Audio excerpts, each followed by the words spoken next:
Hair falling या बालों का गिरना या د ویښتو پریوتل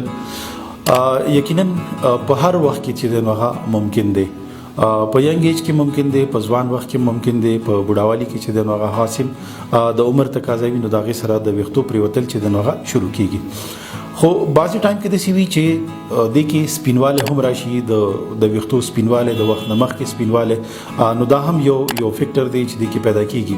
خو که عام طور باندې موږ ګورو چې د یو هارمون چې هغه ته موږ میلانین هارمون وایو، هغه د ویښتو تورواله او د هغې چې کوم مضبوطواله دی نو هغه فعال ساتي، برقرار چې دی نو هغه ساتي. که کله په دې کې کمی راشي نو د هغې د وجې نه د ویښتو پریوتل چې دی هغه شروع کېدلی شي. یا د دې نه علاوه که موږ ګورو عام طور باندې ټایفاید میادي تبه چې ورته موږ وایو،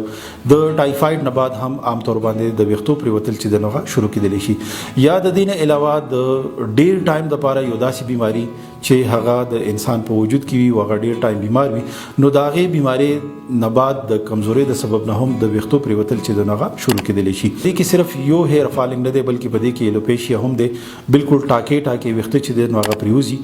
او یا په سر باندې ویښته بعضې ماشومان که موږ وګورو بایبر د هغوی ویښته ډېر زیات کمزوري وي او د هغوی ویښته چې دی نو هغه ګروت هم نه کوي او هغې کې هغه شایننګ چې دی هغه هم نه وي، هغه مضبوطوالی چې دی نو هغه هم پکې موجود نه وي. نو دا ټول څیزونه چې کوم موږ ذکر کړل نو الحمدلله په هومیوپیتي کې د دې لپاره بهترین علاج چې دی نو هغه موجود دی.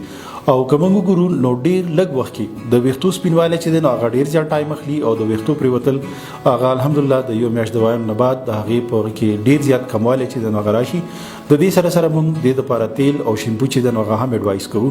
خو بعضې شیمپوان داسې دي چې هغه بلایندلی استعمالیږي، د هغې سره ویښته شایننګ خو ډېر زیات کوي، په هغې کې خشکوالی چې دی نو هغه خو ډېر زر په هغې کې کور کي، خو د هغې د سبب نه هم ویښته چې دی نو هغه زیات کمزوري کېدلی شي او هغه هم د پریوتلو سبب چې دی نو هغه جوړېدلی شي. که تاسو ته د دا قسم بیماری شکایت وي نو خپل علاج د یو قابل ډاکټر هدایت الله افریدي نه وکړئ. افریدي هومیوپیتھک میډیکل سنټر، کاشف پېټرول پمپ سره نږدې، مټ روډ، خوازخیله، سوات. د ایډوانس نمبر یا نورو معلوماتو لپاره هم په دې نمبرو رابطه وکړئ.